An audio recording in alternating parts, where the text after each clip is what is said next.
Ciao a tutti, in questo video voglio mostrarvi come realizzare la cassata al forno. Questo dolce è parente della classica cassata siciliana e consiste in uno scrigno costituito da un doppio strato di pasta frolla che racchiude un ripieno di ricotta e gocce di cioccolato fondente. Andiamo a prepararla. Parti dalla frolla. Questo passaggio può anche essere eseguito il giorno prima. In una ciotola metti le uova e l'acqua ghiacciata e lavora con la frusta per qualche minuto.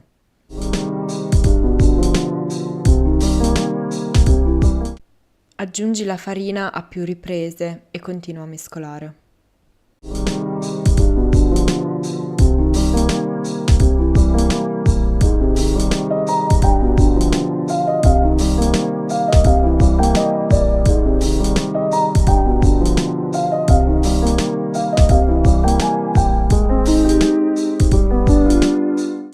Aggiungi lo strutto a tocchetti a più riprese e continua a mescolare.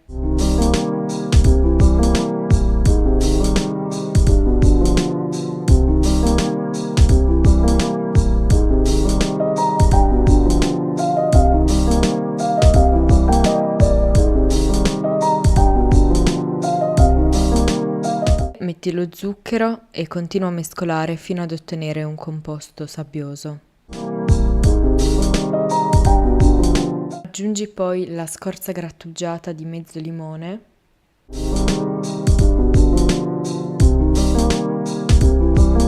un pizzico di sale e 2 cucchiai di estratto di vaniglia. Ora impasta con le mani fino ad ottenere un composto privo di grumi, omogeneo e compatto.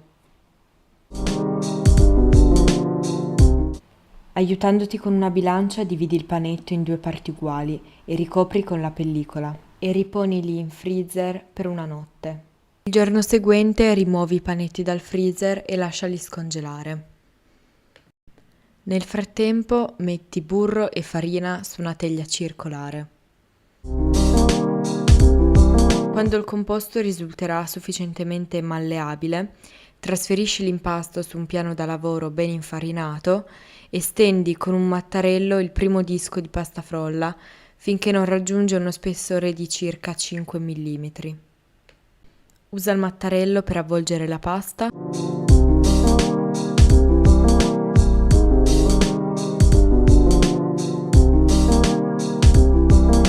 e stendila sulla teglia. Dopodiché lavora la frolla con le mani per farla aderire alla base.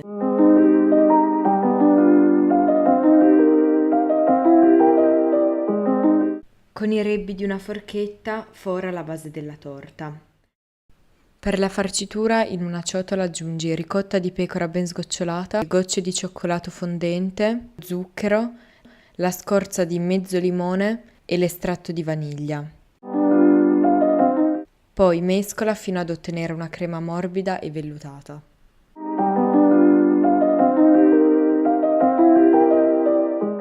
Prendi poi dei biscotti e triturali finemente aiutandoti con un mortaio.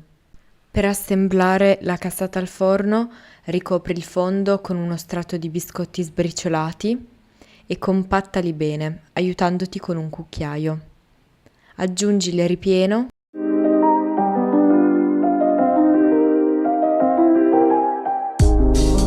e ricopri con un altro strato di biscotti.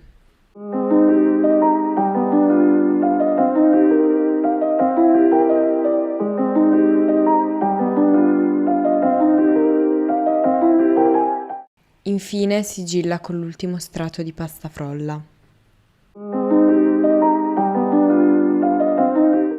Essendo avanzata della frolla non potevo non fare dei biscottini.